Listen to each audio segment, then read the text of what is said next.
Continuamos aquí con nuestras conferencias en Avantos. Las semanas pasadas tuvimos unas que fueron de perfil más bien centrado en el mundo jurídico y en la abogacía. Estuvimos con Antonio Garrigues y con Pedro Pérez Llorca. Esta vez abordamos una de tema muy distinto, que creo que no dejará indiferente a nadie, y es que hoy tenemos con nosotros a Alberto Bárcena Pérez, quien es licenciado por Derecho en la Universidad Complutense y doctor en Historia Contemporánea por la Universidad FU San Pablo, de la que fue profesor por más de 2 décadas. Entre sus obras destacamos su tesis doctoral, La redención de penas en el Valle de los Caídos, y libros como Iglesia y masonería, las 2 ciudades, o La pérdida de España, publicada en 2 tomos. En su actitud divulgadora aborda temas relacionados con la masonería y el nuevo orden mundial. Especial repercusión alcanzaron sus denuncias en años recientes sobre la presencia de elementos rituales masónicos en la exhumación del general Francisco Franco y en el homenaje a las víctimas del coronavirus. No creo exagerar cuando digo que en la actualidad es el mayor experto en masonería que tenemos en España, continuando la brillante labor de don Manuel Guerra. Por ello, es un verdadero privilegio poder escuchar esta ponencia que se titula Masonería, creencias fundamentales y argumentación de las condenas pontificias. Muchas gracias por estar aquí hoy con nosotros. Don Alberto, le cedo la palabra.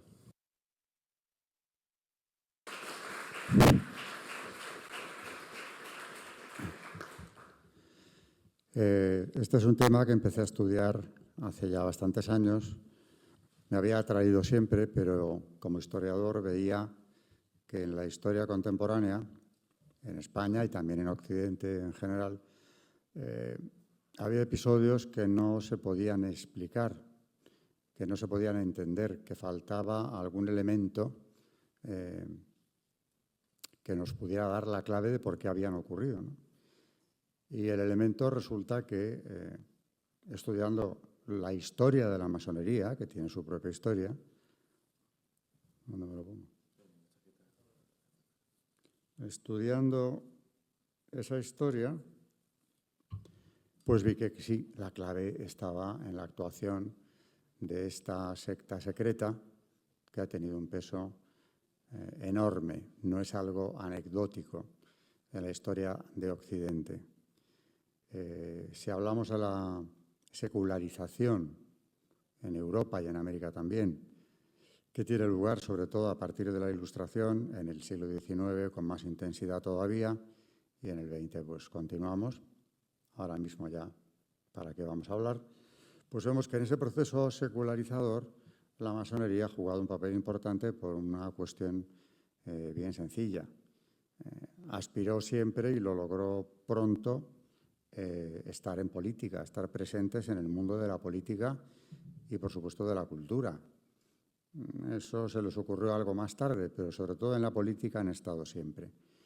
Pío VI, que es uno de los muchos papas que condenan la masonería, dice a finales del siglo XVIII que se han introducido, hay una infiltración clarísima en las instituciones en Occidente, en todas, incluyendo la Iglesia. Pío VI decía que han entrado en las casas de los notables, junto a los tronos y en las academias, y lo que es más terrible, en el santuario. Así que no trata de ocultarlo, al contrario, lo quiere denunciar. Es la primera vez que un papa habla de una infiltración que él padeció, desde luego, desde muy cerca, ¿no? No me voy a extender en la biografía de Pío VI, pero hay que dar la denuncia.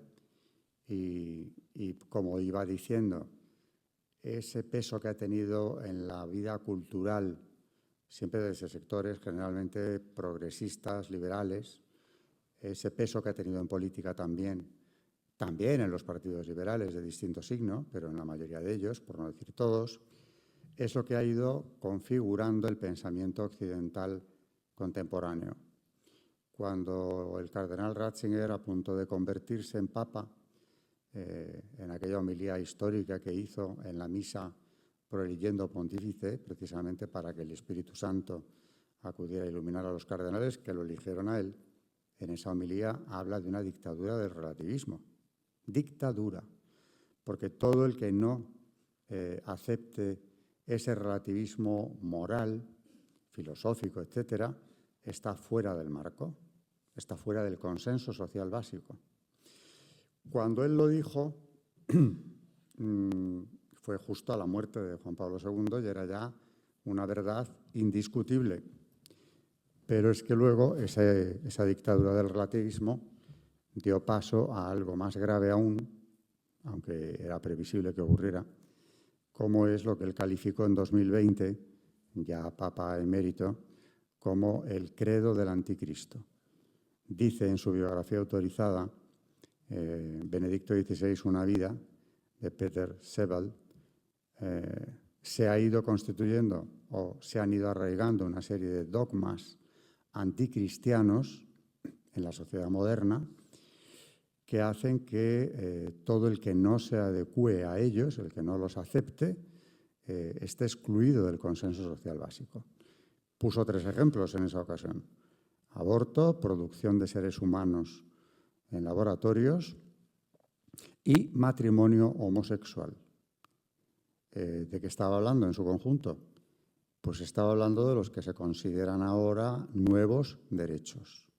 Esos nuevos derechos, que son sobre todo sexuales y reproductivos, han sido potenciados desde luego desde instancias internacionales, especialmente Naciones Unidas y la Unión Europea. Y con ello, ¿qué es lo que han conseguido? Pues es que atando cabos tampoco hay que darle demasiadas vueltas. Han logrado con los nuevos derechos, en Francia, después de que él dijera eso, no hay más que ver lo que ha ocurrido hace unos meses, ¿no? Tenemos ya en la Constitución la libertad como un derecho, la libertad de abortar, y esto, como dice un observador, preside un organismo de la Unión Europea, no sé ni cómo está ahí, un católico muy combativo, Gregor Pipang, que preside el Centro para la Justicia y el Derecho. Que este cambio supone un cambio filosófico en cuanto al espíritu que imprime carácter en la República, la guía filosófica de la República, porque lo que se ha instaurado con esto es un materialismo absoluto que no deja espacio a ninguna creencia que no sea esa, el materialismo, el relativismo del que hablaba Benedicto XVI. Y añadía que con este paso la masonería se había convertido en Iglesia de la República. ¿Por qué? Porque la masonería ha venido impulsando todas estas leyes de ideología de género, como hizo ya con el aborto en su día. Podía dar detalles, porque la génesis del aborto en Francia, que lleva el nombre, esa ley de la ministra Simone Veil, que en su momento fue quien consiguió sacarlo adelante, pues es que es la historia de uno de sus asesores, el doctor Pierre Simon, que había sido presidente, o mejor dicho, gran maestro de la Gran Logia de Francia. Él redacta esta ley se plancha, utilizando terminología masónica, en su logia parisina, la Nueva Jerusalén, escribe un libro y antes de eso un estudio previo, para hacer una campaña política en el Parlamento que tenía que votar, en la Asamblea que tenía que votar esta ley, y finalmente se gloriaba de haber sido él el padre de esa ley del aborto, diciendo que tenemos que superar, eso lo dice en el libro más famoso que ha escrito, el concepto trascendente de la vida, el concepto que encontramos en el Génesis o en Aristóteles. La vida es otra cosa, dice Simón, es lo que hacemos los vivientes. Es un material con el que trabajar. Aquí vemos ya cómo la masonería se aleja claramente del concepto antropológico cristiano y le resta toda dignidad al ser humano. Aquí nos encontramos, porque no es criatura de Dios, evidentemente la vida, como él dice, no tiene un sentido trascendente.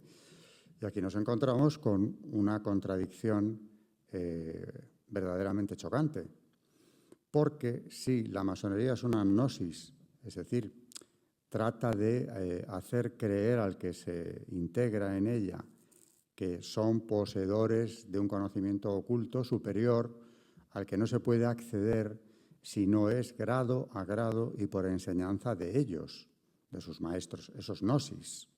El gnosticismo es tan antiguo como el propio cristianismo, ha estado ahí enquistado con distintos rostros desde el siglo II. Pero esa gnosis es antropocéntrica. El hombre está en el centro de la gnosis masónica. Es lo único que merece adoración. Esa es una frase muy reveladora de José Luis Rodríguez Zapatero en su biografía autorizada, que lo dice textualmente: lo único que merece adoración es el hombre.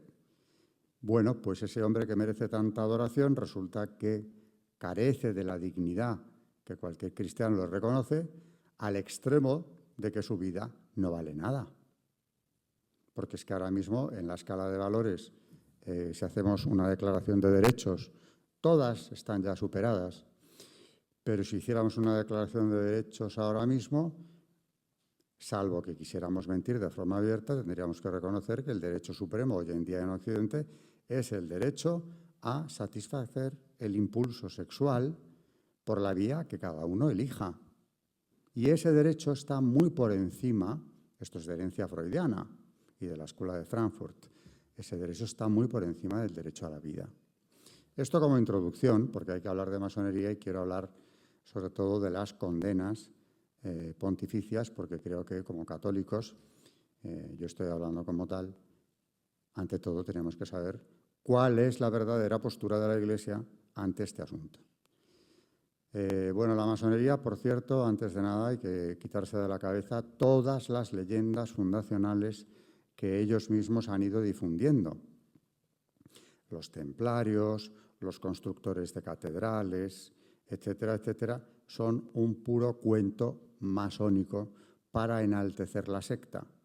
La masonería nace en el siglo XVIII, va de la mano de la Ilustración, nace en Inglaterra, era lógico que fuese allí, más que en un país católico. A veces hay quien ha dicho que, bueno, fue fundada por clérigos cristianos. Eso lo dijo el cardenal Ravasi, Gianfranco Ravasi, que presidía el Consejo para la Cultura en 2016 y veía un punto de encuentro con la masonería. De hecho, aquello fue un escándalo en su día y hay quien se ha agarrado a esas declaraciones del cardenal Ravasi, contra el que nadie tomó medidas. Por cierto, de que teníamos más que ver con la masonería de lo que parecía. Y un dato era ese: la crean clérigos cristianos. Cristianos sí, católicos no, no había ninguno. Pertenecían todos a iglesias reformadas y, por supuesto, a la anglicana. Pero bueno, yo eso me quedaría con ello como un dato anecdótico, porque habría que añadir, Monseñor Ravasi, estos clérigos cristianos, sobre todo, eran gnósticos. Cuidado. Y estaban dispuestos a retorcer la verdad cuanto fuera necesario, como hicieron. 1717. Enseguida redactan unas constituciones que siguen en vigor, supuestamente las constituciones de Anderson, donde sí que incluye muchísima leyenda. Y para conocer bien la masonería, tenemos que saber que han hecho una lectura claramente falsa, no es un error de la secta, ha sido una manera de interpretar el Antiguo Testamento como les ha parecido bien, y podemos leer ahí cosas tan ridículas, escritas ya en el siglo XVIII, como que Moisés fue un perfecto masón, que creó un pueblo de masones y traía los secretos de Egipto, es decir, la gnosis egipcia, unida a otra gnosis todavía peor, que es la que viene de un personaje clave en la masonería, que es Irán Aviv. Está en el Libro de los Reyes. No hay peor mentira que la que mezcla una cosa verdad y mentira. Ese personaje está en el Libro de los Reyes, es un orfebre que el rey de Tiro envía a Salomón para que le construya las columnas del templo, pero no el templo. Bueno, la masonería toma el personaje y nos explica que Irán Aviv hizo el templo entero porque además es el depositario del saber oculto que ellos siguen teniendo y que han ido recibiendo de generación en generación desde Caín. Es curiosísimo. A veces cuando empiezo a explicar estas cosas hay quien se ríe. Otros no se lo pueden creer sencillamente, pero es así. Caín transmite ese saber oculto, Tubal Caín se le aparece a Irán Aviv, todo esto es la leyenda de Irán Aviv. para decirle que él, Irán, es el último descendiente del príncipe de la luz, que es Lucifer. Porque lo que viene a contarle, bueno, en la leyenda masónica, Caín no es hijo de Adán, sino de Lucifer y de Eva. Bueno, por estos derroteros podríamos seguir durante días, no digo horas. Y bueno, mucha gente supongo que saldría de aquí con la idea de que esto es toda una perfecta locura y que no hay que hacer mucho caso de todo esto, ¿no? Pero es lo que siguen intentando convencernos cada vez que tienen ocasión. No pensemos que el mito de Irán Abif está superado y que fue algo que se contempló en los siglos XVIII y XIX. No. Hablando de la exhumación de Franco, por no llamarlo con sus palabras verdaderas, la profanación de su tumba, fue sometido allí mismo en el Valle de los Caídos a un rito de castigo por 9 personajes, siguiendo estrictamente el protocolo masónico para ese rito, de los cuales el personaje principal era Dolores Delgado, la ministra de Justicia, que actuaba como representante de Salomón, nada menos. Claro, gente que estuvo allí, como los nietos de Franco o Felipe Utrera Molina, decían que ellos no habían visto nada raro. Digo, bueno, es que esto es muy sutil, hay que conocer el rito. De entrada no dejaron entrar más que a quien quisieron, pusieron una carpa y ahí debajo se desarrolló. La parte más importante del castigo ya estaba ejecutada. El castigo es desenterrar al muerto. Intentaron sacar a Franco incluso del ataúd, cosa que impidió su nieta Mary, María del Mar. Ahí ella, con mucho carácter, llamó al abogado, entró Luis Felipe Utrera Molina, dijo que aquello no. ¿Qué es lo que estaban intentando hacer? Perfeccionar el rito, había que sacarle del ataúd también. Pero todo lo demás se cumplió, acudieron los 9 personajes que tienen que estar ahí y que estaban conmemorando el castigo que Franco merecía precisamente por haber interrumpido el conocimiento que Irán Abif les ha transmitido a ellos hasta hoy. Y lo que estaban haciendo era castigarle como si fuera el asesino de Irán Abif. Así que esto no son locuras de otras épocas, es algo que está ahí. Lo luciferino, pues también está. Concretando las condenas pontificias. He dicho que en el 1717 aparece la masonería, rápidamente tiene difusión no solo en Inglaterra, sino que llega al continente ya en los años 20, está en Francia, hablo del siglo XVIII, y en 1738 viene la primera condena pontificia, que es de Clemente XII, in eminenti. Voy a poder leer poco, aunque lo tengo aquí, pero no me va a dar tiempo, si quiero ceñirme al horario. Pero utiliza 2 argumentos este Papa para condenar esos conventículos de masones, como los llama, que son la seguridad de los estados, porque detecta en ellos el ánimo conspiratorio, y la salvación de las almas. Muy pocos años después, su inmediato sucesor, Benedicto XIV, vuelve a condenar la masonería con el argumento de que ya se había difundido que estaba superada la condena porque aquello no se había confirmado por él. Bueno, pues viene una nueva confirmación, utiliza los mismos argumentos de Clemente XII y llama al brazo secular, es decir, a los príncipes, a los gobernantes, para que le ayuden a la Iglesia a combatir a esta secta tan peligrosa. En España esto se obedeció inmediatamente. Hay un memorial del padre Rábago, confesor de Fernando VI, que rápidamente se traduce en una legislación antimasónica que convierte a la masonería en delito. Ya era pecado mortal, porque las 2 condenas primeras condenaban, como sigue ocurriendo ahora, a la excomunión ipso facto para todo el que diera su nombre a la secta masónica. Esto no ha cambiado. No ha cambiado. A día de hoy, como quiero dejar claro esto antes que ninguna otra cosa, se fueron sucediendo las condenas, la excomunión se fue reiterando. En el siglo XIX prácticamente todos los papas tienen algún documento. bula, constitución apostólica o encíclica, declaraciones de doctrina de la fe, todos, la mayoría de los papas, tienen condenas, con la misma pena. El Código de Derecho Canónico de 1917 recoge la excomunión también para los masones. Y aquí se presenta una pequeña variante, pequeña porque ahora explico, que es que en 1983 el Código vuelve a redactarse y tenemos uno nuevo que en buena medida cambia, no deroga por completo, ni mucho menos el del 17, pero es un código nuevo que es al que nos tenemos que atener.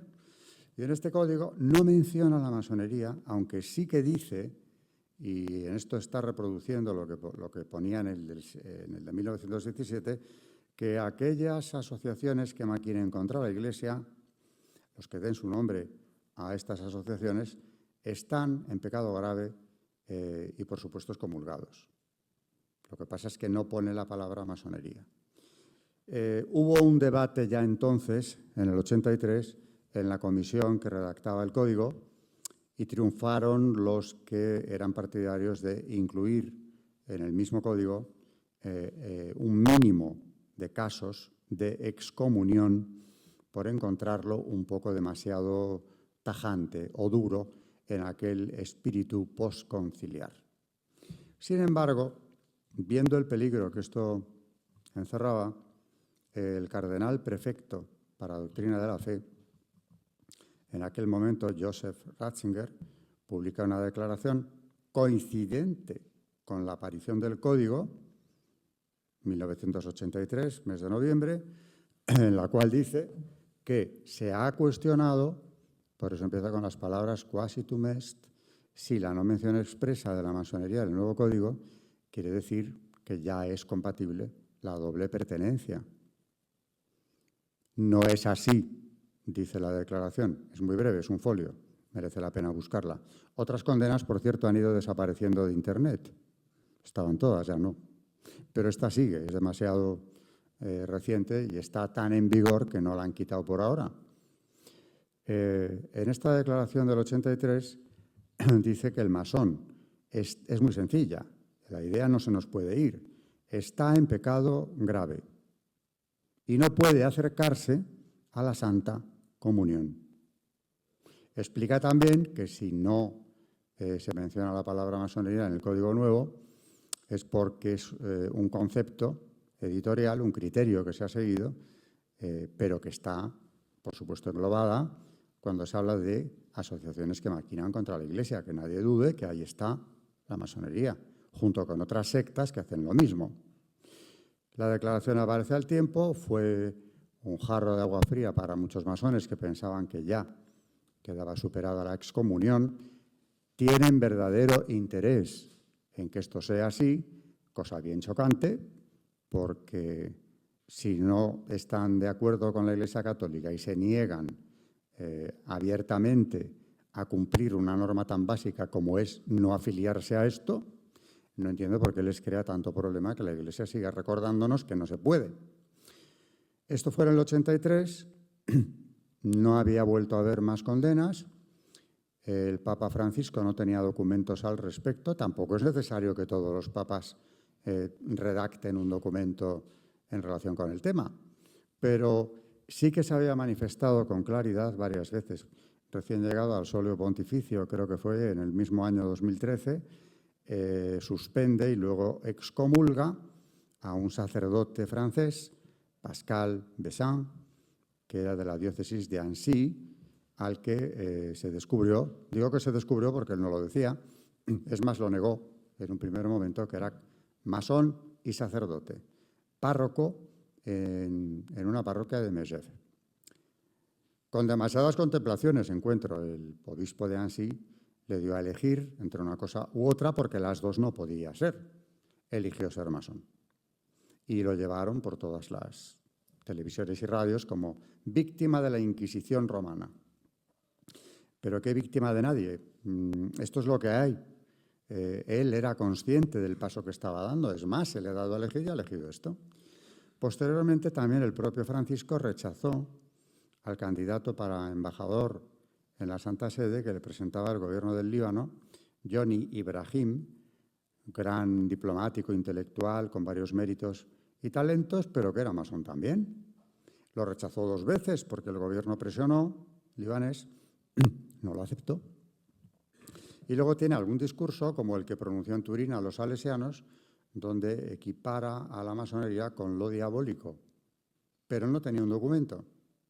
Y de pronto, pues en noviembre de 2023, todavía no hace un año, el día 13 de ese mes, Doctrina de la Fe, que ahora es dicasterio, no es Sagrada Congregación, pero tiene las mismas funciones, publica una declaración que viene a respaldar la del año 83, diciendo lo mismo porque un obispo de Filipinas, de la diócesis de Dumanguete, le pregunta a Doctrina de la Fe qué tiene que hacer con el incremento de masones que tiene en su diócesis, que a la vez quieren ser católicos.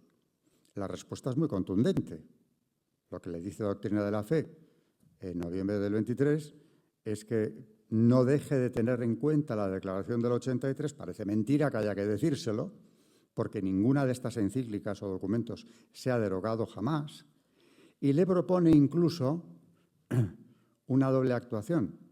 Primero, doctrinalmente, explicar al resto del episcopado filipino lo que hay detrás de la masonería, estas condenas están en vigor, y también le anima a emprender una labor pastoral para que en las diócesis se explique a los católicos de este país el por qué no se puede pertenecer a ambas instituciones. Esto ha sido otro jarro de agua helada del año pasado, de noviembre. Sin embargo, pues igual que Rabasi dijo lo que dijo en 2016, sin que le trajera consecuencias, sorprendentemente en el mes de febrero de este mismo año, el Gran Oriente de Italia, su gran maestro, convoca al arzobispo de Milán y a también algún otro prelado, sobre todo Monseñor Stagliano, que había sido obispo de Noto, para que acudieran a un diálogo Iglesia-masonería. No se entiende por qué esto ocurrió sin que trajera mayores consecuencias, porque es que habían pasado muy pocos meses desde la última condena. Se reunieron y estaba también el cardenal Coco Palmerio, bastante favorable al asunto, porque la conclusión que sacaron es que de ahí tenía que salir una mesa de diálogo permanente para ver si al final se encontraban en algún punto. No es posible que se encuentren. Pero bueno, ellos no tiran la toalla y desde algunos ámbitos, incluso eclesiales, podemos encontrarnos contradicciones tan llamativas como es esta. En la Compañía de Jesús, sin ir más lejos, hace unos años en la Universidad Pontificia de Comillas, se creó, a los años 80, un instituto para la investigación del liberalismo, el krausismo y la masonería. La fundaron unos jesuitas, entre otros, el que llevaba la voz cantante era don Pedro Álvarez Lázaro, cuyo libro más conocido y reeditado lleva por título La masonería, Escuela de Formación del Ciudadano. Ese instituto, que ya sabemos para lo que se crea en una universidad o un instituto, ha estado en activo hasta hace pocos años. No sé si yo tuve algo que ver en el escándalo que trajo aquello, porque después de presentar mi libro sobre Iglesia y masonería, Álvarez Lázaro, acompañado del señor Soriano, que preside el Supremo Consejo del Grado 33, a la limón, pronunció una conferencia en el Colegio de Abogados de Madrid, con la cantinela sempiterna de que no hay problema en la doble pertenencia.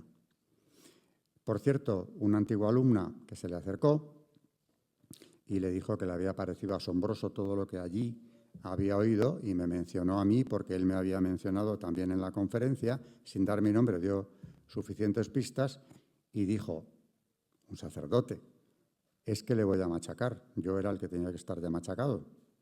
Así que cuidado, porque en una universidad como esta, me refiero a ICADE, o la Universidad de Comillas, nos podemos encontrar con un grupo como este.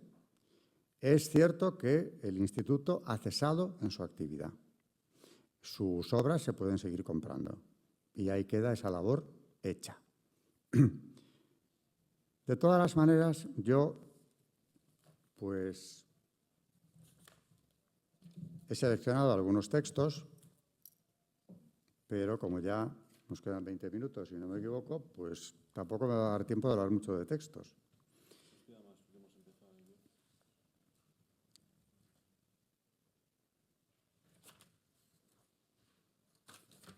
Hay un ritual,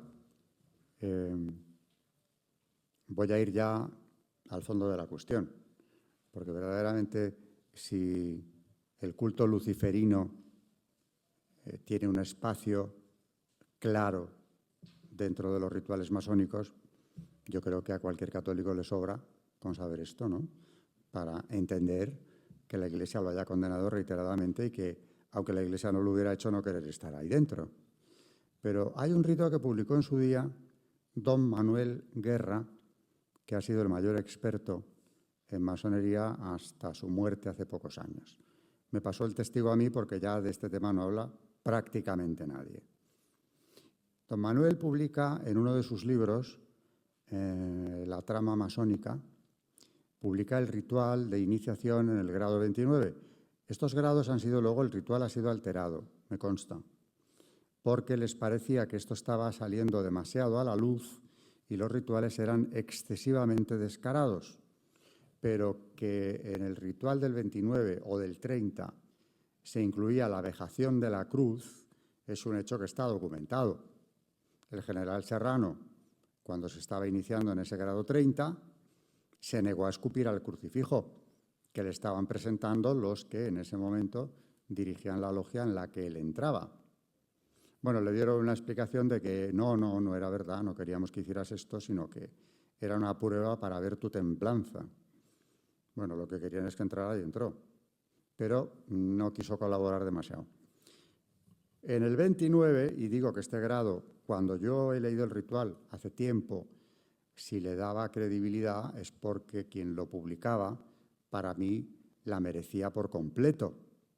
Don Manuel Guerra, aparte de sacerdote, era profesor universitario y de una solvencia absoluta. El ritual dice lo siguiente. Según la tradición masónica, el candidato, el que va a entrar en este grado, debe escoger entre la luz cristiana, símbolo de muerte y destrucción, la cruz cristiana, y otra cruz, la de la luz y la vida. Esta es una X, símbolo asociado al dios andrógino. La androginia está en la masonería, en la gnosis masónica, presente desde siempre, y esto puede explicar en parte el interés enorme que han puesto en toda la ideología de género. El dios andrógino Baphomet, quien no conozca su figura, que la busque luego en Internet, porque es la representación más conocida del demonio en Occidente. La elección se manifiesta pisando la cruz, se refiere a la cristiana, con el pie izquierdo y con el derecho en este orden. Como aquí se rinde culto a Lucifer, así de claro, habla don Manuel, en una corriente contracultural y contracristiana se invierten los signos. Se empieza con el pie izquierdo. A continuación, el candidato recita la fórmula del juramento, con los brazos cruzados en forma de X sobre el pecho, el derecho sobre el izquierdo. Hay otro rito muy parecido, que también recoge don Manuel, que es la iniciación en el grado caballero masón sexto de la orden Illuminati. Cuidado, que existen. No es nada de ciencia ficción o de cine sensacionalista. Me he encontrado con ellos el año pasado sin buscarlos, porque el hijo de unos amigos, que había pasado a vivir en los Estados Unidos por cuestiones de trabajo, le estaba yendo muy bien, empezó a ser prácticamente acosado por una serie de amigos y compañeros de trabajo también que pertenecían a la orden de los Illuminati y le condicionaban su futuro profesional al hecho de que se iniciara. Me pareció asombroso y, por otro lado, muy interesante el poder confirmar la fuerza que en ese sector económico, potentísimo, tenían y tienen a día de hoy los Illuminati. Hablé con este chico, no se había planteado entrar ahí, pero claro, esto suponía para él un cambio de vida muy radical porque le dieron a entender que no podía seguir su carrera profesional con ellos si se negaba a entrar aquí. También le hablaron, me preguntaba él, ¿qué es la P2? Es la P2, la logia P2.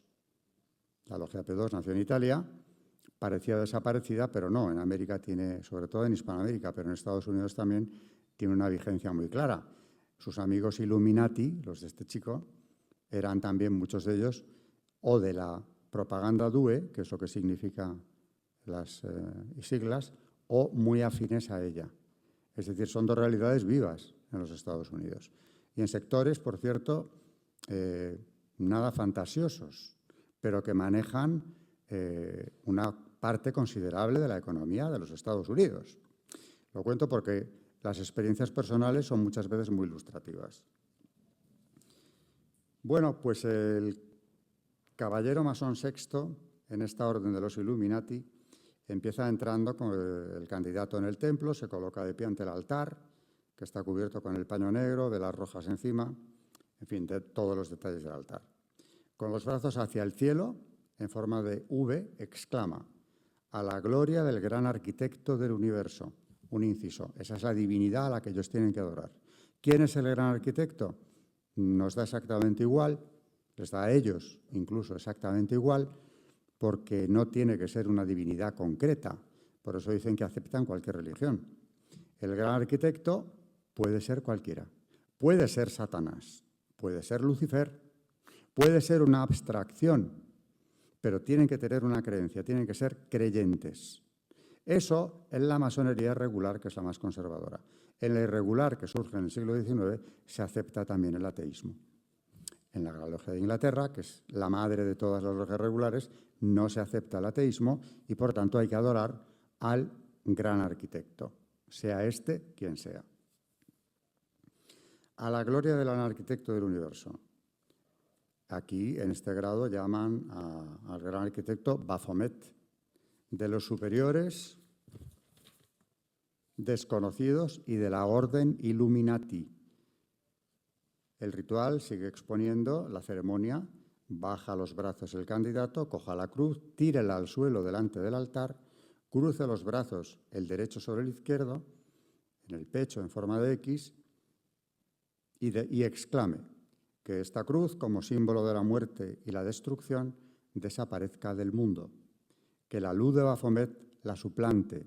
Gloria a ti, Dios verdadero Baphomet, el Dios de la luz y de la iniciación. Comentar de paso que la orden Illuminati, nacida en Baviera en el siglo XVIII, tuvo desde su origen un designio globalista, un proyecto de dominio universal, logrando concitar a una serie de hombres muy trabajadores, dice el fundador, Adam Weishaupt, en todo el mundo, que consiguieran que la orden al final tuviera un control político sobre el planeta. El globalismo, como lo llaman ahora, antes lo llamábamos mundialismo, está presente en el proyecto masónico desde siempre. En cuanto a la anécdota personal, leído esto. En 2016 me invita una organización cultural llamada Foro de Madrid Tercer Milenio, que se reúnen mensualmente en el Club Financiero de Madrid, si es que no han dejado de hacerlo. Me invitan a una comida allí para que yo les dé una charla sobre este tema. Parecía una cosa entre amigos y de muy pocos asistentes. Me hablaron de unos 20. Y cuando llego allí me encuentro con que hay 80 en vez de 20 y además se me acerca un personaje que me dice, se presenta y doy su nombre porque lo he publicado también varias veces. Me dice que es Tom, que no Tomás, Sarovey, y que ha sido un soberano masón. Había presidido la masonería, había sido su gran maestre de la Gran Logia y del Gran Oriente, porque en España están unidas ambas instituciones, durante años. Que no le gustaba la convocatoria que se había realizado y que esperaba poder hablar conmigo más adelante. Bueno, después de la comida yo tenía que tomar la palabra, hablé de, pues ya no me acuerdo de qué, de las condenas pontificias, y la directora de la Universitas Señoribus, que estaba entre el público, invitada también, levantó la mano y me dijo que si yo podía leer un ritual que en esa Universidad Señoribus había leído varias veces, porque allí di varios seminarios sobre el tema. Entendí que era este porque no les he llevado ningún otro ritual. Lo leí.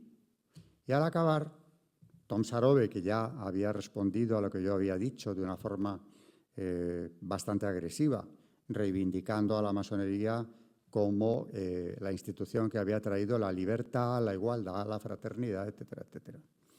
Cuando yo acabé de leer esto, le pasaron el micrófono y yo pensé, ahora sí que va a ser violento porque, claro, esto no lo va a aceptar. No dijo ni una sola palabra. Transcurrió tanto tiempo que le quitaron el micrófono para dar paso al turno de preguntas. Si ante semejante lectura, el que ha presidido la Gran Logia y el Gran Oriente no tiene nada que decir y se queda mudo mirándome como si hubiera sufrido un ictus, es que esto no lo podía discutir. Puede que esté superado, no digo que no, porque luego, en cambio, por otro lado, me han venido a contar que el ritual del 29 ahora es distinto y no sé qué. Pero conocía perfectamente esta fórmula porque no la negó. Bueno, ya por lo menos sabemos que está condenada en el año 83, que ha vuelto a estar condenada el año pasado. Hay un documento que vino a comentar, por cierto, la condena del año 83 y que parece ser, este documento es obra también del cardenal Ratzinger, autor de la declaración que acabo de mencionar. En el Observatorio Romano, como la declaración querían que fuese algo muy corto, muy fácil, para que llegara a todos los católicos, pues es una hoja. En una hoja de un folio la tienes entera. Pero, sin embargo, el 20 de febrero del 85, el Observatorio Romano publica una larga explicación con principios filosóficos incluidos, también teológicos y de otro tipo, explicando el por qué no es posible la doble pertenencia. Y, aunque apareció como editorial del Observatorio Romano, se ha atribuido siempre a Ratzinger, que no lo ha negado. Podría muy bien ser suya. Y dice lo siguiente: no se ha juzgado solamente a la masonería como responsable de actividades subversivas en su confrontación, sino que desde los primeros documentos pontificios sobre la materia, y particularmente en la encíclica de León XIII, que es la que yo recomiendo leer, si solo vamos a leer una, esa, Humanum Genus, de 20 de abril de 1884, el magisterio de la Iglesia ha denunciado en la masonería ideas filosóficas y concepciones morales opuestas a la doctrina católica. Es decir, no es que estemos en guerra con la masonería porque ésta nos persiga. Queme Iglesias, cuando tiene ocasión, publique una legislación, promulgue una legislación anticatólica, no estamos en lucha por esto. Por cierto, todo el proceso de la unificación de Italia es un proceso revolucionario masónico en el que barrieron todas las monarquías católicas y finalmente tomaron posesión de los estados pontificios, reduciendo al Papa a una condición verdaderamente precaria. Lo que viene aquí a decir Ratzinger es que no es eso, o al menos no es eso solo. Son las ideas filosóficas, los puntos de vista, las creencias que se profesan dentro de la secta. Por encima de todo, debe recordarse que la comunidad de los masones y sus obligaciones morales se presentan como un sistema progresivo y de símbolos extremadamente sospechoso. La rígida disciplina del secreto, el secreto, hasta hace poco, que lo han quitado también, prometía, el que entraba, juraba, el que entraba en el primer grado, ser castigado, aceptaba el castigo físico, nada menos que con la decapitación si violaba el secreto. Y luego, como siempre hay cosas bastante extrañas y peculiares en la masonería, aparte de que le cortaran la cabeza, aceptaba que le cortasen también la lengua y la enterrasen en la playa. Toda esa simbología la desconozco. La disciplina del secreto que domina la masonería refuerza ulteriormente el peso de la interacción entre signos e ideas. Este clima de secretismo comporta para el inscrito el riesgo de convertirse en instrumento de estrategias que desconoce. Claro, le van a dar unas directrices que cumplir y no sabe ni lo que está haciendo. Ese es un argumento que se ha utilizado en las condenas pontificias mucho, pero que Ratzinger quiso traer aquí. No pueden cultivar relaciones de dos especies con Dios ni expresar sus vinculaciones con el Creador a través de formas simbólicas de doble especie. Para un cristiano católico no puede al mismo tiempo participar en la plena comunión de una fraternidad cristiana y a la vez mirar a sus hermanos cristianos a partir de la perspectiva masónica como profanos. A los que no pertenecemos a la masonería nos llaman profanos, estamos fuera de esa comunidad. Por otro lado, dice también que la inscripción en la masonería permanece prohibida por la Iglesia para quien no hubiese leído la Declaración del 83 y quienes se inscriben en ella están en pecado grave y por eso no pueden acceder a la comunión. Acaba diciendo, y con esto nos quedamos. Desde el momento en que la congregación vio la posibilidad de que se difundiera entre los fieles la equivocada opinión según la cual la adhesión a una logia masónica era lícita, la congregación ha considerado su deber el dar a conocer el pensamiento auténtico de la Iglesia para poner en guardia a los católicos en las incidencias de una adscripción incompatible con la fe católica. Frase final contundente. Solo Jesucristo es maestro de la verdad. Está atacando la gnosis masónica, la enseñanza que ellos dan. Y solo en él los cristianos debemos encontrar la luz y la fuerza para vivir según el designio de Dios, trabajando por el auténtico bien de sus hermanos. Creo, bueno, es mucho más largo, por supuesto, el artículo, pero no me voy a meter en esto. Luego, si nos vamos a Humanum Genus, la encíclica que recomiendo tanto leer, la de León XIII, dice que la secta concede a los suyos libertad absoluta de defender que Dios existe o que no existe, y con la misma facilidad se recibe a los que resueltamente defienden la negativa como a los que opinan que existe Dios, pero sienten de él perversamente, como suelen los panteístas, lo cual no es otra cosa que acabar en la verdadera noción de la naturaleza divina, conservando de ella no se sabe qué absurdas apariencias. No se obliga a los adeptos a abjurar expresamente la fe católica. Tan lejos está esto de oponerse a los intentos masónicos que antes bien sirve a ellos. Primero, porque este es el camino de engañar fácilmente a los sencillos, incautos, etc. De todo lo que dice Humanum Genus, que va tratando por temas, por ejemplo, denuncia el interés superlativo que tiene la secta en la educación de los jóvenes, porque dice que apartando a los jóvenes en la educación, en los colegios, en los institutos, de la presencia de la Iglesia, pueden forjar una generación como la que ellos pretenden forjar.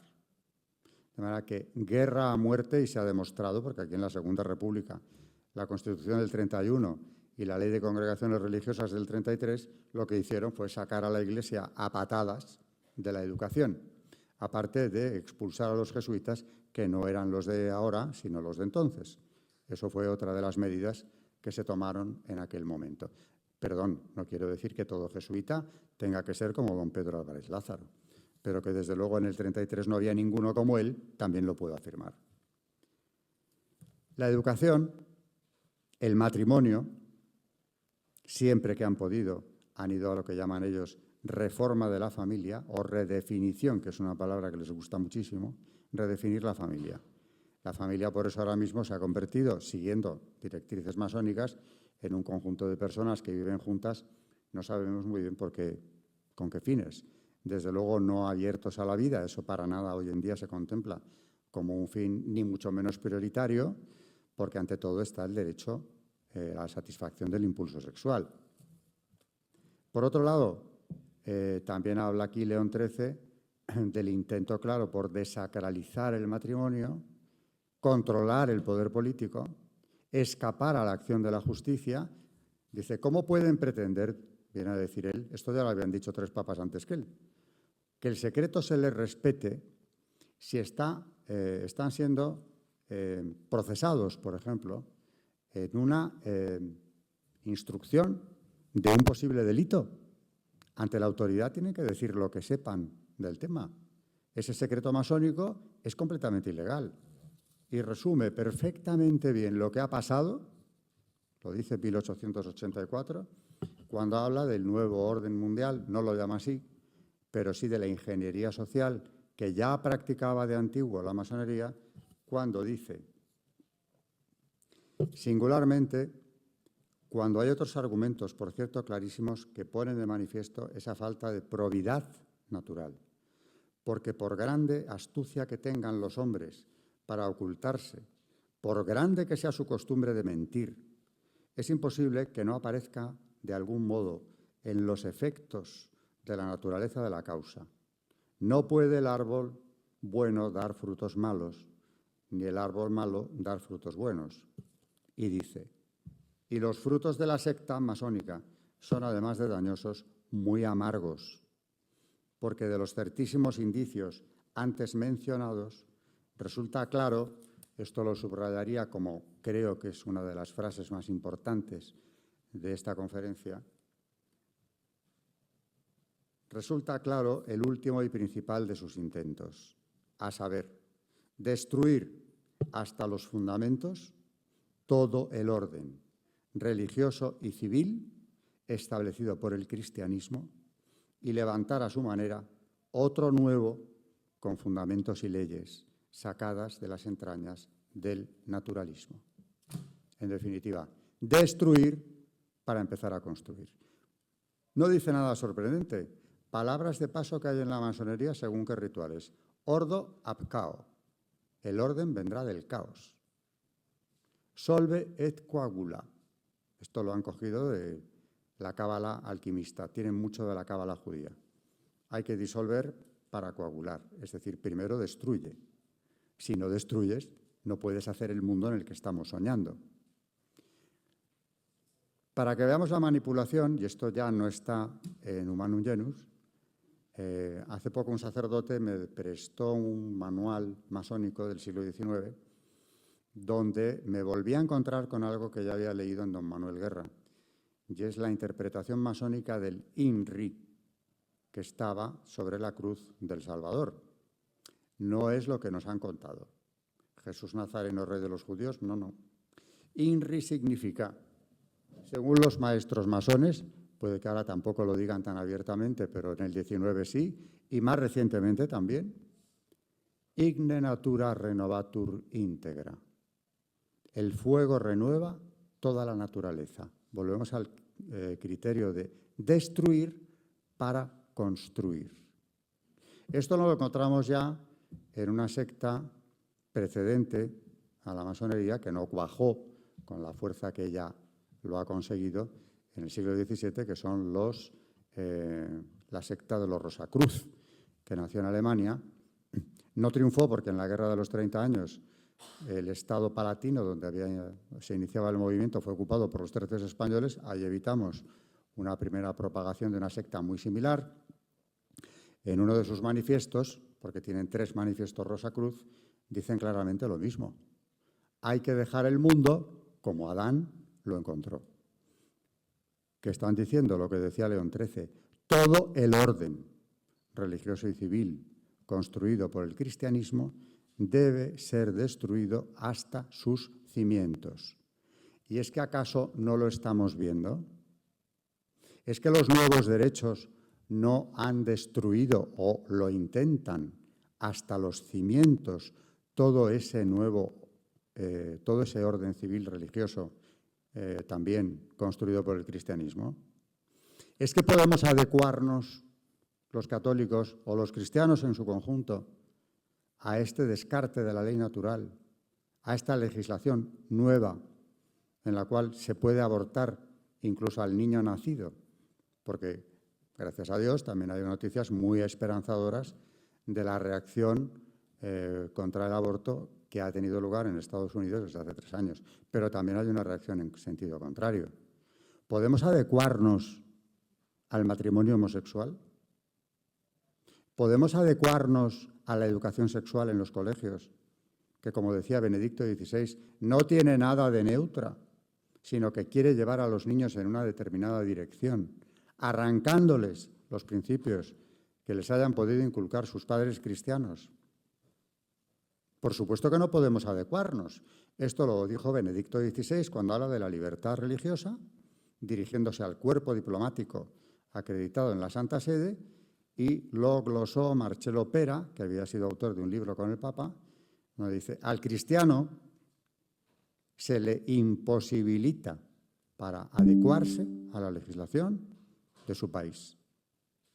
Es decir, vivimos en una situación verdaderamente insostenible porque ya incluso se ha aprobado o está en vías de la penalización de la objeción de conciencia, porque ya hace 3 años, los va a hacer en junio, vamos, la Unión Europea, el Parlamento Europeo, aprueba el informe MATIC, que dice que como el derecho al aborto es un derecho que tiene que ser fundamental e indiscutible, sin casos ni supuestos, todo aquel personal sanitario que se niegue a colaborar está delinquiendo, porque hace dejación de una prestación de vida.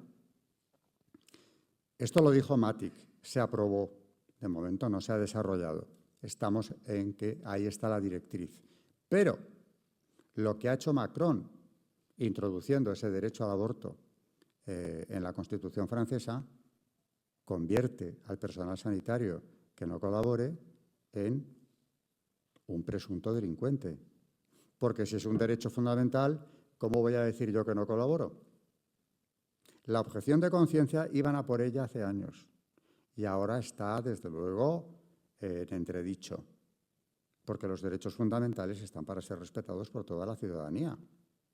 Por eso decía Pipin, que el autor del que hablé hace un rato, ¿no?, que la masonería se ha convertido en iglesia de la República Francesa.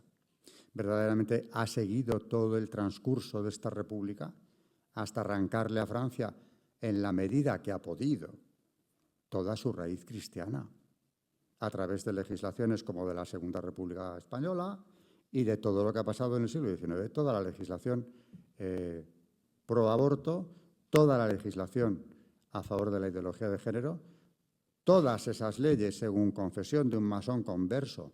No hacía falta porque ya Pierre Simon habló muy claro, pero por si había dudas, es amigo mío, por cierto, a día de hoy, Sergio Abad Gallardo, que estuvo 12 años ahí dentro en la masonería y salió tras una conversión católica. Viene a explicar que todas estas leyes se han planchado previamente en las logias masónicas para ser llevado el proyecto después a la Asamblea Nacional, donde salen aprobados porque allí rigen las fraternidades. Las hay por profesiones, pero existe una de las más fuertes, es la fraternidad masónica. Aquí la hay también, en España. Incluye a masones de cualquier partido político, eso da igual, que estén dispuestos a votar a favor de la legislación que la masonería quiera aplicar en su momento. Y, desde luego, toda la legislación que quieren aplicar. En lo único que ponen un empeño verdaderamente fuerte es en lo que dijo León XIII en 1884. Destruir todo ese orden hasta sus cimientos. Podríamos seguir hablando de documentos y argumentos que nos impiden, por supuesto, como católicos, entrar ahí. También podría contar experiencias, anécdotas personales que he tenido con alumnos de esta universidad que estaban siendo presionados para entrar en la secta. Curiosísimos ejemplos. Creo, por lo menos quiero creer, que la mayoría de los que hablaron conmigo del tema no han llegado a entrar. Pero claro, esto se eternizaría y no podemos. En cualquier caso, espero que el mensaje haya quedado claro y que si alguien viene a decirles, aunque sea sacerdote, que no hay ningún problema en la doble pertenencia, puedan contestarle con algunos argumentos, que se hagan con documentos básicos, como son la Declaración del 83, que la tienen en un folio, y si pueden hacerse con un manum genus, que ya es más complicado, pues háganse con ella. Está en vigor, ninguna encíclica ha sido derogada, pero la del 83 hay que tenerla a mano y la del año pasado, de 2023, de Doctrina de la Fe, también. Y cuando les vengan con argumentaciones del tipo que sea, por muy bien estructuradas que estén a favor de la masonería o de la pertenencia, poder contestar en 2 palabras. A eso he venido yo aquí, a intentar aclarar un poco la situación.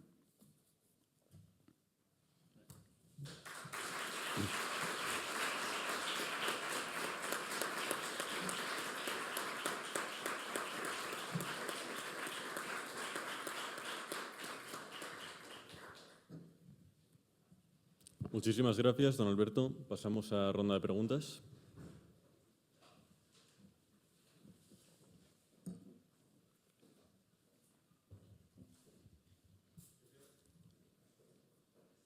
Preguntarle por los rotarios, porque hay gente que dice que es la filial de la masonería, pero leí el otro día una entrevista de un rotario que negaba eso y que decía que era una mentira, que no tenía nada que ver con la masonería. Bueno, lo niegan sistemáticamente, por supuesto. Yo no alcanzo a saber hasta qué punto todos los rotarios saben exactamente dónde están. La estructura del funcionamiento de las unidades de rotarios es exactamente igual que la de la masonería. Tampoco es sorprendente porque Paul Harris, que fue quien fundó el Rotary, era masón. Me consta que en los años 20-30 del siglo pasado actuaban al dictado de las logias. Y eso fue lo que motivó varias condenas por parte de la Iglesia del Rotary.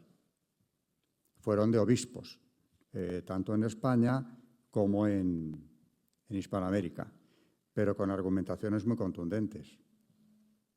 Ya hasta incluso en la Curia Romana merecieron un espacio y fueron condenados también. Todas esas condenas tampoco han sido derogadas nunca de manera explícita. No digo que todo rotario sea consciente de esto, ni que actúe de la misma manera, pero sí me consta, dejando a salvo toda la buena fe de mucha gente que puede haber ahí dentro, ¿no? Me consta que suelen colaborar, que lo siguen haciendo. En la Comunidad Autónoma de Canarias la colaboración masonería-Rotary es íntima, como lo era en los años 30 en toda España. Y un dato también personal. Cuando apareció mi libro de la masonería, la única amenaza directa que nos llegó a los editores, y de paso para mí venía también, venía de una persona del Partido Popular, por cierto, que pertenecía al Rotary y tenía un alto cargo en una comunidad autónoma. O sea, que no era cualquier loca que andaba por ahí diciendo cosas raras, era una señora que en ese momento ocupaba un gobierno, vamos, una cartera de un gobierno autonómico y se sintió muy aludida. Si tanto le molesta ese libro, donde yo no hablo de los rotarios en ningún momento, pues me da que pensar. El mensaje era que aquello no quedaría impune. Hicieron de las suyas, ¿eh? A mí no me afectó, pero bueno, a otros sí.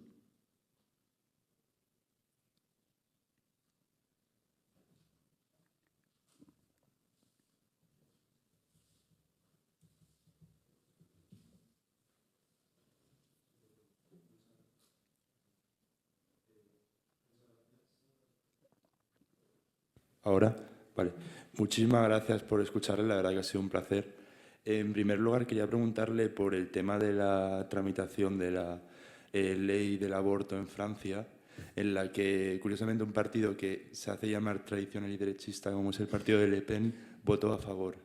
Ellos suelen decir que defienden lo que es la religión católica, la herencia de la Francia antigua, los valores, pero se podría decir que es todo parte de un sistema orquestado por la masonería y que tiene el poder encima de absolutamente todos los gobiernos y todo el hemiciclo francés, y bueno, en España pues también sería lo mismo, o sea que no hay ninguna salvación, por así decirlo, ningún partido que pueda oponerse a esto. Muchas gracias. Bueno, pues lo ha explicado usted perfectamente. Es casi imposible oponerse. Esto lo explicó sensacionalmente, magistralmente, Monseñor Reich Pla, siendo obispo de Alcalá, cuando el Partido Popular de Mariano Rajoy retiró su proyecto de reforma, que no derogación, del aborto, ante el estupor pues, de todos sus votantes. Y dice Monseñor Reich-Pla, que se caracteriza por su franqueza, ¿no? Pero es que este análisis, cuando yo estaba aquí dando clases de historia incluso, lo leíamos en clase. Ha llegado la hora de decir, con voz sosegada pero clara, que el Partido Popular es liberal, informado ideológicamente por el feminismo radical y la ideología de género, e infectado, como el resto de los partidos políticos y sindicatos mayoritarios, por el lobby LGTB.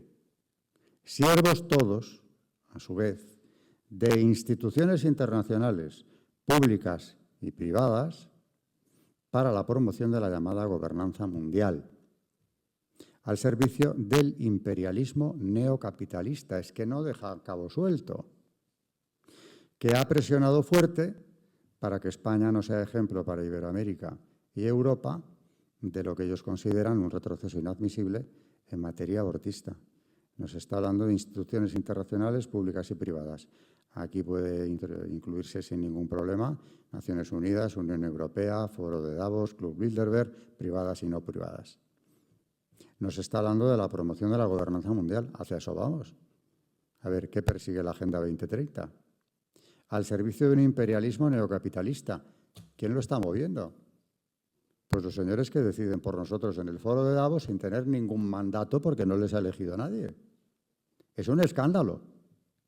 Pero claro, al político bien pensante que entra en ese juego de la política con su mejor intención, antes o después, puede estar seguro de que le leen la cartilla y le explican cómo funciona esto. Mariano Rajoy debió de pensar que se podía reformar esta ley hasta que ya le explicaron que no era posible. Y entonces, bueno, pues fue a por Ruiz Gallardón como si fuera un apestado y lo quitó de en medio de malas maneras, como si fuera el estandarte de la lucha pro vida en el partido. Pero si lo que le habían hecho era un encargo. Pero claro, como intentó cumplirlo, pues era el apestado del partido y del gobierno en ese momento. ¿Con qué le habían amenazado? Pues como poco, desde luego, con el final de su carrera política. Por eso mismo en Francia no hay que extrañarse lo más mínimo, en principio, de que Le Pen diga eso. Ahora mismo, ese credo del anticristo, del que hablaba Benedicto XVI, está tan sólidamente enraizado en Occidente que va a ser complicado. Digo complicado porque no lo considero imposible, ¿no? Todo es empezar a dar pasos y algunos se han dado. Pero va a ser muy complicado que renuncien a esto.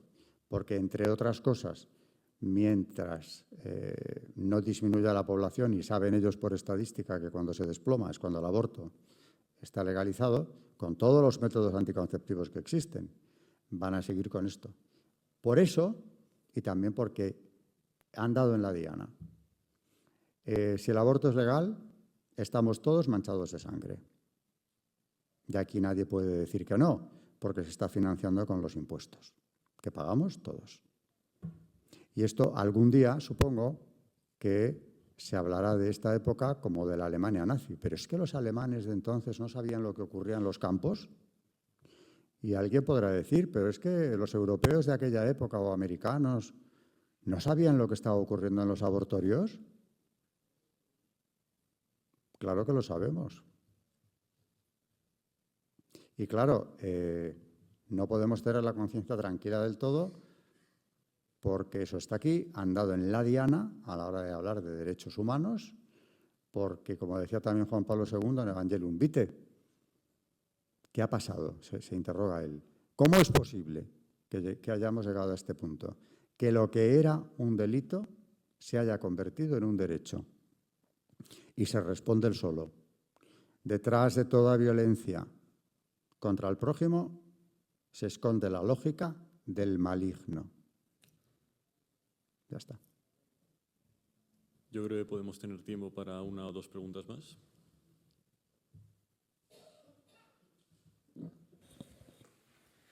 Buenos días, señor Bárcena. Muchas gracias por su presencia en el día de hoy. Ha sido un placer escucharle.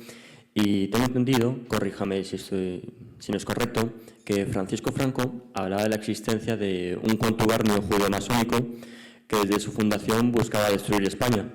Entonces, mi pregunta es ¿hasta qué punto es veraz esta afirmación? Y, por otra parte, si podría recomendar algunos libros sobre la historia de la masonería. Muchas gracias. Bueno, empezando por el final, toda la obra de don Manuel Guerra es recomendable. Tiene 2 o 3 libros. Hay un diccionario de las sectas, hay otro libro que se llama Masonería, Religión y Política. El árbol masónico es un libro más reducido, pero es de lo mismo, también de él. Y la trama masónica. Todo eso de Manuel Guerra sirve, y ya lo creo. Y luego de Ricardo de la Cierva hay otro libro mucho más denso, pero muy interesante, titulado La masonería invisible, que también recomiendo mucho. Y por encima de todo, los libros de los masones conversos. Sergio Abad Gallardo tiene 2, que yo recuerde. ¿Por qué dejé de ser masón? Es el primero. Y el segundo se titula Serví a Lucifer sin saberlo, que el título ya nos lo dice todo. Y luego hay otro autor francés, converso también, que fue masón, Maurice Queillet, escrito Caillet, que es una joya, porque este señor, aparte de masón, era médico, practicaba abortos, perteneció a Planned Parenthood, y cuando se convierte escribe en su libro todas estas experiencias y todo lo que la masonería tenía que ver con el proceso degenerativo de la moral católica, ¿no? Luego ya, claro, convertido, publica este libro, que en francés creo que no existe, está traducido al español y se llama Yo fui masón. Esos libros no tienen precio. Hay más de masones conversos. Hay uno del siglo XIX, un masón llamado Tirado Rojas, Manuel Tirado Rojas, que se convierte también a finales del XIX y publica La masonería en España. Utilísimo para historiadores, desde luego, porque nos explica los entresijos de la política española en el XIX, pero también para entender lo que la masonería hacía y en el fondo sigue haciendo ahora. Y la primera parte, aparte de los libros recomendables, que era la primera parte de la pregunta.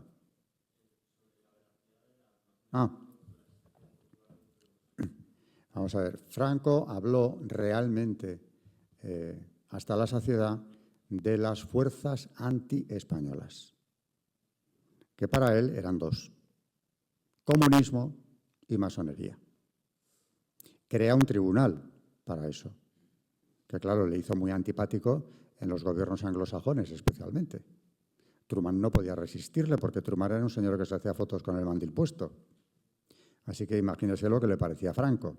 En ese tribunal quedó, luego, por ejemplo, ahora el gobierno de Pedro Sánchez está presentando como un tribunal que mataba a masones, aunque llevan con esto varias comunidades autónomas que han votado en sus parlamentos resoluciones a favor de la masonería, pidiendo que no se les mate más. No se ha matado a un masón en España por el hecho de serlo, jamás, porque la ley que dio pie a este tribunal de Franco, Ley de Represión de la Masonería, contemplaba como pena máxima la prisión menor. Eso sí, el masón no podía volver a acceder nunca, de por vida, a la función pública. Ni podía estar en un consejo de administración, ni de empresas públicas ni de empresas privadas. Pero lo más que le podía caer era prisión menor. Había circunstancias agravantes, incluso alguna eximente, ¿no? Y la otra de las fuerzas antiespañolas era el comunismo. Porque es cierto que España, el Frente Popular en la Guerra Civil, quien mandaba en Madrid, sobre todo cuando el gobierno de la República huye cobardemente a Valencia, era el camarada Rosenberg, el embajador de la Unión Soviética. Si Carrillo echaba la culpa de lo de Paracuellos a los asesores soviéticos que había en Madrid, mandaba la Unión Soviética aquí. Si Franco no gana la guerra, muy probablemente, salvo que los aliados hubieran hecho un enorme esfuerzo aquí, esto era un satélite de Rusia. Esas dos fuerzas, tendentes ambas a la destrucción de España, porque si se fijan no son tan distintas en un sentido, que es que todo lo que sea nacionalidad es incompatible con ellos, pues esas dos fuerzas se juzgaban juntas. Y siguió hablando de ellos hasta el año de su muerte. Cuando inauguró el Valle de los Caídos, vuelvo a hablar de ellas. Esas dos. Sin embargo, ¿sabe cuántos judíos salvó Franco durante la Guerra Mundial? Porque se habla mucho de Ángel Sambriz, el ángel de Budapest, que a través de la Embajada Española salvó a muchos, pero es que ese es un caso que se ha hecho famoso. Todas las representaciones diplomáticas en los países dominados por el Tercer Reich tenían instrucciones de hacer lo mismo. Yo he tenido acceso a la documentación privada de Fernando María Castiella, porque una hija suya me la entregó hace unos meses. El número de judíos que salva Franco a través de las legaciones españolas, además buscándoles luego una salida, no solo los salva, es que les busca salidas e incluso formas de vida provisionalmente hasta que puedan cruzar América o donde quieran irse. Más de 30.000. En Grecia, Bulgaria, Rumanía, Hungría, etc. Llegó a hacer cosas increíbles. Desviar un tren en Alemania, sobornando precisamente a la autoridad competente, para que a los judíos que estaban ya subidos en él no los llevaran a Auschwitz, porque era el mayor matadero que tenía el régimen de Hitler. Los llevaron a otro donde se salvaron más de la mitad. Bueno, eso es un dato, pero es que un embajador español llegó a adoptar a una chica judía para que, como española que pasaba a ser por adopción, se salvara de ir al campo. Con su madre, por cierto, porque no se casó con la madre, pero se la llevó a su casa y les dio pasaporte español. Bueno, esos son casos aislados que puedes decir que embajadores tan estupendos tenía. Pero las directrices de sacarlos del Tercer Reich venían de Madrid, directamente del Pardo. 30.000 le he dado, por no exagerar, pero es la cifra mínima de judíos salvados por Franco, que puede elevarse casi a 50.000, según otras fuentes. Esto es como lo de Pío XII, que no hizo nada por los judíos y resulta que es el que más salvó. Las personas, yo creo que más judíos salvaron en la Segunda Guerra Mundial fueron Francisco Franco y Pío XII. Y mire la fama que les han puesto de cara al pueblo judío, aunque el pueblo judío lo ha reconocido. Una primera ministra como Golda Meir reconoció la acción benéfica del régimen de Franco en relación con su pueblo. De eso no se habla, por supuesto. Yo creo que había otra pregunta.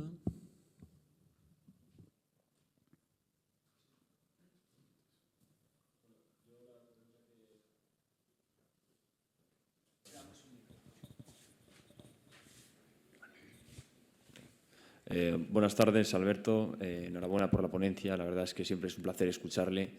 Yo la pregunta que le quería hacer viene en relación también con la masonería, pero desde otra perspectiva, ¿no? Y es, ¿no existe ningún tipo de asociación similar o antagonista, ¿no?, a la masonería que luche por los valores católicos y por erradicar a la masonería de la tierra y del orden actual?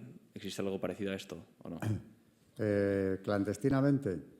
Sí. Como lo hacen ellos, ¿no? Bueno, clandestinamente no, porque encima están inscritos en el registro de asociaciones, están legalizados desde la transición, o sea que ellos ni siquiera son clandestinos, utilizan métodos clandestinos, pero no están en la clandestinidad.